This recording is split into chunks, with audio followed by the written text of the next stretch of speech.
اعوذ باللہ من الشیطان الرجیم بسم اللہ الرحمن الرحیم رب اشرح لی صدری ویسر لی امری واحلل عقدۃ من لسانی یفقہوا قولی۔ میرے تمام ویورز کو میرے دل کی اتھاہ گہرائیوں کے ساتھ السلام علیکم۔ میں آپ سب لوگوں کے لیے دعا گو ہوں، امید ہے آپ لوگ بھی میرے لیے دعا گو رہیں گے۔ سب سے پہلے تو میں آپ کو یہ بتا دوں کہ ہمارا جو یہ چینل ہے کچھ مذہبی بھی ہے، تاریخی بھی ہے، ادبی بھی ہے، اور اس میں ہم تمام پروگرام جتنے بھی کرتا ہوں میں وہ اسلامی لحاظ سے لنک ضرور کرتے ہیں کسی نہ کسی ہمارے معاشرے سے، ہمارے اخلاق سے، ہماری محبتوں سے، کہ جو اسلام ہمیں درس دیتا ہے، یا وہ سچائیاں کہ جن کے لیے اسلام نے منع کیا ہے وہ ہمارے معاشرے میں عام ہیں، تو ان کو بیان کیا جاتا ہے اس میں، اور وہ کہانی پھر اس کی سنائی جاتی ہے کہ جو بھی اس کے ساتھ گزرتی ہے۔ نمبر 2 کہ اسلامی چینل خوشبودار چینل ہے یہ، کہ اس میں کسی کی دل آزاری نہیں اور نہ مقصود ہے، لیکن حق بات کے لیے میری جتنی کوشش ہوتی ہے کہ میرے منہ سے اچھی بات اور حق بات جو ہے وہ نکلے، تاکہ میرے تمام احباب مطمئن ہو سکیں، اور مطمئن نہ ہونے کی صورت میں مجھ سے سوالات کر سکیں۔ جشن ولایت علی جو کہ کل ہے انشاءاللہ، اس کا پروگرام میں کروں گا، کہ جس میں اللہ تعالیٰ نے نبی کریم صلی اللہ علیہ وسلم کو یہ حکم دیا تھا، یا ایھا الرسول بلغ ما انزل الیک، کہ یہ تبلیغ کر دو، تو انشاءاللہ اس پہ کل ہوگا۔ آج ہم جو پروگرام کر رہے ہیں وہ جیسے کہ میں نے پچھلے پروگرام میں آپ کو بتایا تھا کہ حضرت علیہ السلام نے ارشاد فرمایا تھا کہ جھوٹ سے بچو، جھوٹ سے بچو، جھوٹ سے بچو، تو میں نے کہا تھا اگلا پروگرام ہمارا ہوگا شیعہ نے علی ہونے میں جھوٹ۔ شیعہ کیا ہے؟ شیعہ ایک گروہ کا نام ہے، لیکن ہمارے مختلف بھائیوں نے اس کو مختلف انداز سے لیا۔ اب اس میں تو میں کچھ بھی نہیں کر سکتا، جہاں جہاں تک جس کی سوچ تھی وہ اس پہ چلتا رہا۔ تمام دنیا میں جس قدر بھی مسلمان پائے جاتے ہیں، تقریباً ان کے 5ویں حصے کے برابر مسلمانوں کو علی علیہ السلام کے شیعہ کہتے ہیں۔ شیعہ نے علی علیہ السلام مختلف اسلامی ممالک میں بکھرے ہوئے ہیں، اور ان ممالک کی حکومتوں کے تحت زندگی بسر کرتے ہیں۔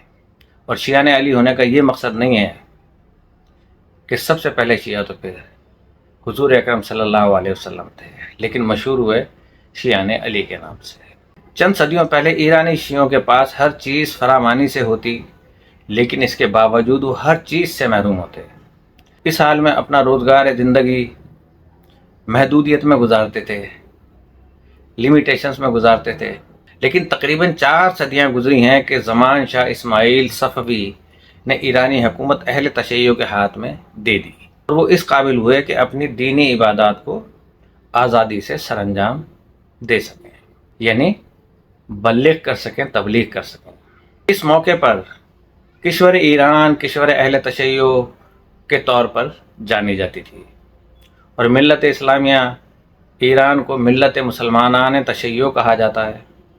سنی مذہب کے عربوں میں یہی کہا جاتا ہے کہ اجمی یعنی شیعہ۔ اب ہمارے لیے لمحہ فکریہ یہ ہے کہ کیا واقعاً ہم شیعہ ہونے کے تقاضوں پر پورا اترتے ہیں، کیونکہ شیعہ ہونا بہت مشکل ہے۔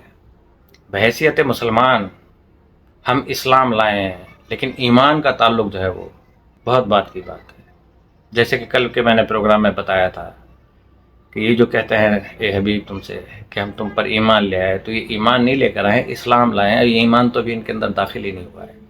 تو ہم ان کے تقاضوں میں پورا اترتے ہیں اور اپنے اس دعوے میں سچے شمار ہوتے ہیں یا نہیں؟ بہتر یہ ہے کہ اس سوال کا جواب نہ دیا جائے، کیونکہ ہم دیکھتے ہیں کہ ہمارے گزشتہ بزرگ ایسے مواقع پر جب اولیاء اللہ تعالیٰ کے حضور میں یہ دعویٰ کر بیٹھتے تھے کہ کس حال میں سامنا کرتے اور کیا کچھ سنتے تھے۔ چند ایک نمونہ ہے عمل یہ ہے۔ شیعہ کی تعریف رسول اللہ صلی اللہ علیہ وآلہ وسلم کی نظر میں کہ ایک شخص رسول اکرم صلی اللہ علیہ وآلہ وسلم کی خدمت میں حاضر ہوا، عرض کی فلاں شخص اپنے ہمسائے کی ناموس محترمہ پر نظر رکھتا ہے، اور اگر اسے کوئی موقع ہاتھ آ جائے تو ناجائز عمل سے بھی خوف نہیں رکھتا۔ پیغمبر اسلام جلال میں آ گئے، اسے حاضر کرنے کا حکم صادر فرمایا۔ ایک شخص جو آپ کی خدمت اقدس میں حاضر تھا، اس نے عرض کیا یا رسول اللہ وہ آپ کے اور آپ کے برادر گرامی حضرت علی علیہ السلام کے شیعوں میں سے ہے اور حضرت علی علیہ السلام کی دوستی پر ناز کرتا ہے اور آپ کے دشمنوں سے بیزار اور متنفر رہتا ہے۔ پیغمبر اسلام نے فرمایا مت کہو کہ وہ ہمارے شیعوں میں سے ہے، اس لیے کہ وہ جھوٹا ہے۔ ہمارا شیعہ وہ ہوتا ہے جو ہمارے پیچھے پیچھے چلے اور ہماری اطاعت و پیروی کرے، اور یہ جس کے متعلق کہا گیا ہے وہ ہمسایہ مرد کی زوجہ محترمہ پر نظر رکھتا ہے کہ فعل حرام کرے، وہ ہم سے کوئی تعلق نہیں رکھتا۔ حضرت امام حسن کی معرفت، شیعہ کی تعریف۔ ایک شخص نور چشمے رحمت للعالمین صلی اللہ علیہ وآلہ وسلم کی خدمت اقدس میں شرف یاب ہوا اور عرض کی میں آپ کے شیعوں میں سے ہوں۔ ہمارے اہل سنت بھائیوں کو بھی پتہ چلے اور ہم یہ بھی بتائیں گے کہ اہل سنت بھی کیسے ہونے چاہیے، کیا ہم اس پہ اترتے ہیں پوری کسوٹی کے اوپر؟ تو شرف یاب ہو کر اس نے عرض کیا کہ میں آپ کے شیعوں میں سے ہوں۔ امام دوم حضرت امام حسن علیہ السلام نے اس سے فرمایا اگر ہمارے احکام اور موانے کے تابع ہو تو سچ کہا ہے، لیکن اگر اس کے علاوہ کچھ اور ہو تو اپنے گناہوں پر اضافہ نہ کرو، یعنی اپنے آپ کو شیعہ کہلوا کے اور گناہ نہ کماؤ۔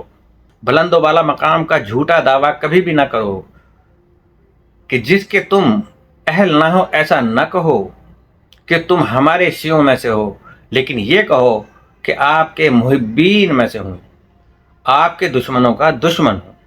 حضرت امام حسین کی معرفت تعریف شیعہ کہ ایک شخص نے حضور سید الشہداء علیہ السلام میں حاضر ہو کر عرض کیا یبن رسول اللہ میں آپ کے شیعوں میں سے ہوں۔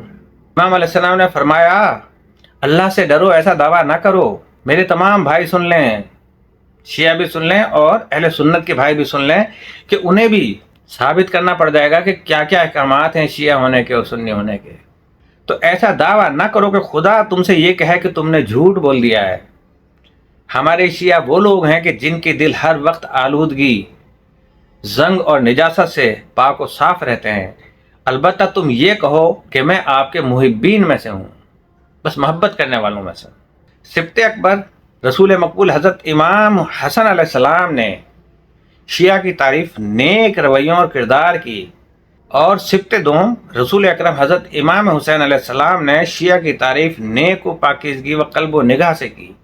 یہ دونوں تفاسیر فرامین رسول اکرم سے ہیں کہ فرمایا ہمارے شیعہ وہ ہے کہ جو ہمارے پیچھے پیچھے چلتا ہے، سراغ لگا کر عمل کیا جائے، وہ شخص جو کردار اور رویوں میں نیکی رکھتا ہو، اس بات کی علامت ہے کہ پاکیزہ دل رکھتا ہے، اور ایسا ہی شخص رسول اللہ صلی اللہ علیہ وسلم کا سچا پیروکار ہو سکتا ہے۔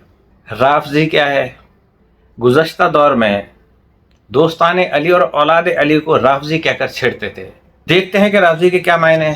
امام صادق علیہ السلام کی خدمت اقدس میں عرض کیا گیا کہ آج ابن ابی لیلہ قاضی کوفہ کے پاس ہمارے بہنی گواہی کے لیے گئے، لیکن قاضی نے ان کی گواہی رد کرتے ہوئے کہا کہ میں تمہیں پہچانتا ہوں کہ تم رافضی ہو۔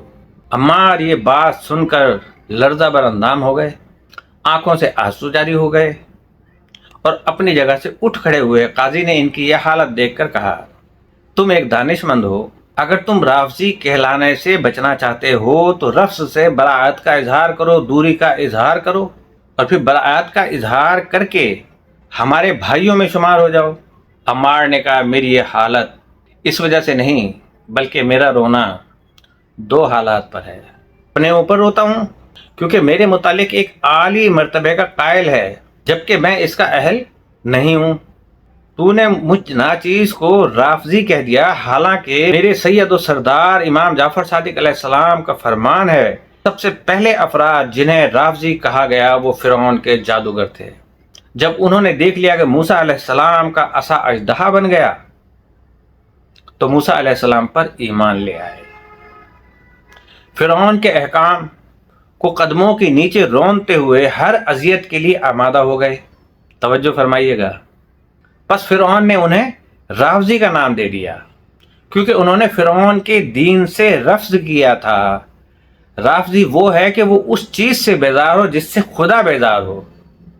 یہ معنی ہوئے رفض کے اور رافضی کے۔ اس سے دوری کرے اور اللہ تعالیٰ کے ہر حکم کی اطاعت کرے۔ اس زمانے میں ایسے افراد کہاں سے پیدا ہوں گے؟ میں اپنی حالت پر اس لیے روتا ہوں کہ اللہ تعالیٰ نے جو میرے دل سے آگاہ ہے کہ میں اگر اس نام سے خوش ہوا تو مجھ سے ناراض ہو کر کہے گا کہ عمار، کیا تو ایسا کہتا تھا کہ جس نے تمام باطل قوتوں کو پاؤں کی ٹھوکر مار دی ہو اور تمام احکامات کی اطاعت کر لی ہو؟ تجھ کو بتاؤں میں کہ شیعہ کیا ہوتا ہے۔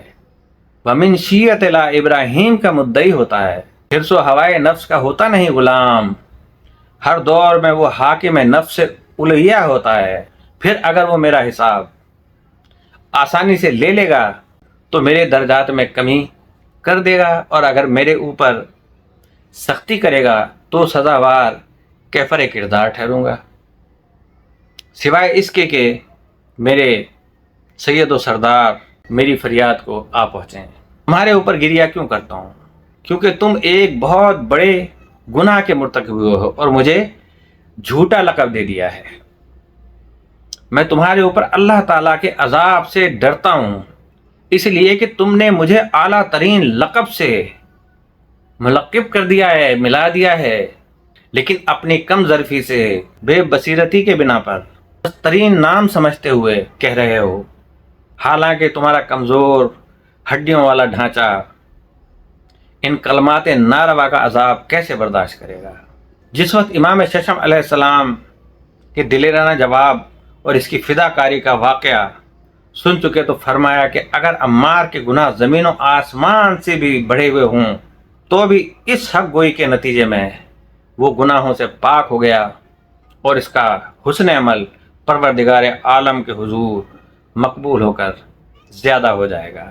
اب امام علی رضا علیہ السلام کی تنبیہ۔ رسول اکرم کے 8ویں جانشین امام علی رضا کی خدمت میں دربان نے حاضر ہو کر کہا، چند لوگ شرف یابی کی اجازت چاہتے ہیں اور اپنے آپ کو شیعان علی متعارف کراتے ہیں۔ امام نے فرمایا کہ کہو چلے جائیں، میں مصروف ہوں۔ دوسرے روز پھر آئے اور اسی طرح دربان نے کہا، جواب وہی تھا۔ تیسرے روز پھر آئے، اسی طرح کہا اور اسی طرح جواب سن کر چلے گئے۔ 2 ماہ گزر گئے، وہ ہر روز آتے، اسی طرح بات کرتے اور وہی جواب لے کر چلے جاتے۔ بالآخر جب سعادت زیارت امام علیہ السلام سے نا امید ہو گئے تو دربان سے کہنے لگے کہ امام علیہ السلام کی خدمت میں عرض کرو کہ ہم آپ کے جد بزرگوار مولا علی علیہ السلام کے شیعہ ہیں۔ آپ کی خدمت میں شرف یابی حاصل نہ ہونے کے نتیجے میں ہم دشمنوں کی سرزنش کا شکار ہو گئے۔ اگر اس بار بھی واپس پلٹ گئے اور آپ کی زیارت سے بہراور نہ ہو سکے تو اس قدر شرمندہ ہو جائیں گے کہ اپنے شہر و دیار سے گریز پا ہو جائیں گے، کیونکہ ہم مزید دشمنوں کی تلخ سرزنش کی تاب نہیں رکھتے۔ امام ہشتم علیہ السلام نے ان کو اجازت دی، وہ حاضر خدمت ہوئے۔ سلام عرض کے امام علیہ السلام نے ان کے سوال کا جواب نہ دیا اور بیٹھنے کی اجازت بھی نہ دی، اسی طرح کھڑے کھڑے عرض کرنے لگے، یبنا رسول اللہ، اس قدر بے لطفی اور شرفیابی کی اجازت بھی نہ دینا کس وجہ سے ہے؟ کیا ہمارے لیے کوئی اور چیز ہے جو باقی ہے؟ امام علیہ السلام نے فرمایا کہ آپ یہ پڑھیں، ما اصابکم من مصیبت فبما کسبت ایدکم، جو کچھ تمہیں مصیبت پہنچی ہے وہ تمہارے اپنے ہاتھوں پہنچی ہے، اور میں نے اس کام میں خدا اور رسول اور اپنے اجداد طاہرین کی پیروی کی ہے کہ وہ تم سے رنجیدہ ہیں۔ عرض کرنے لگے، یا رسول اللہ کیوں؟ امام علیہ السلام نے فرمایا، اس لیے کہ تم لوگوں نے شیعان علی علیہ السلام ہونے کا جھوٹا دعویٰ کیا۔ تم پر افسوس ہے، شیعان علی علیہ السلام ابو ذر، مقداد، سلمان، عمار، یاسر، محمد بن ابی بکر ہیں، ایسے افراد کی جنہوں نے علی علیہ السلام کی ایک بھی نافرمانی نہ کی اور ان کے منع کیے ہوئے اوامر کے خلاف ایک قدم بھی نہ اٹھایا ہو۔ تم کہتے ہو کہ ہم شیعان علی علیہ السلام ہیں، لیکن تم لوگوں کے اکثر رویے علی علیہ السلام کے کردار کے مخالف ہیں، ان کے اوامر کی اطاعت نہیں کرتے، اپنے بھائیوں کی حقوق ادا کرنے میں سستی کی علامات ظاہر کرتے ہو۔ جس مقام پر تمہیں تقیہ کرنا چاہیے، اپنے آپ کو چھپانا چاہیے کہ جان کا خطرہ ہو، تم نہیں کرتے، اور جس مقام پر نہیں کرنا چاہیے وہاں پر تقیہ کر لیتے ہو۔ اگر تم سمجھتے ہو کہ ہم محبان علی علیہ السلام ہیں اور ان کے دوستوں کے دوست ہیں اور ان کے دشمنوں کے دشمن ہیں تو تمہارا دعویٰ میں ناپسندیدہ شمار نہ کرتا، لیکن یہ بلند مقام جس کا تم نے دعویٰ کیا اگر تمہارا کردار تمہارے بات کی سچائی پر گواہ نہ ٹھہرا تو تم ہلاک ہو جاؤ گے، سوائے اس کے کہ رحمت پروردگار عالم تمہارے شامل حال ہو جائے۔ عرض کیا ابن رسول اللہ، ہم اپنی بات پر استغفار کرتے ہیں اور توبہ کریں گے، بالکل اسی طرح جیسے ہم اپنی بات پر استغفار کرتے ہیں، بالکل اس طرح جیسے آپ ہم سب کے پیشوا ہیں اور ہمیں آپ نے تعلیم فرمائی۔ ہم کہیں گے کہ ہم آپ کے محب ہیں اور آپ کے محبوں کے دوست ہیں اور آپ کے دشمنوں کے دشمن ہیں۔ امام ہشتم حضرت علی ابن موسیٰ رضا علیہ السلام نے فرمایا، تم پر آفرین ہو میرے بھائیو، آؤ کہ تم میری دوستی کے اہل ہو، آؤ اوپر ہی آ جاؤ۔ امام علیہ السلام نے ان کو اس قدر بلند فرمایا کہ اپنے آپ کے ساتھ پیوست فرما لیا، پھر دربان کی طرف رخ کر کے پوچھا، تم نے ان کو کتنی بار واپس پلٹایا؟ اس نے عرض کیا 60 بار۔ فرمایا اب میری طرف سے ان کے پاس 60 مرتبہ لگاتار جاؤ اور میرا سلام پہنچاؤ اور ان کے اہل و عیال کی وضع قطع اور حالات معلوم کرتے رہو، ہر قسم کی امداد فراہم پہنچاؤ اور ان کو اپنی عطا کا موجب قرار دو، کیونکہ انہوں نے اپنے گناہوں کو توبہ و استغفار سے دھو لیا ہے اور احترام کے قابل ہو چکے ہیں، کیونکہ یہ ہم سے محبت کریں گے۔ اجازت چاہتا ہوں، انشاءاللہ تعالیٰ کل پروگرام ہوگا جشن تاج پوشی ہے امام علی علیہ السلام کے، من کنت مولا ہو فہذا علی مولا۔ اللہ پاک ہم سب کی جان و مال و عزت و آبرو کی حفاظت فرمائے۔ السلام علیکم ورحمۃ اللہ وبرکاتہ۔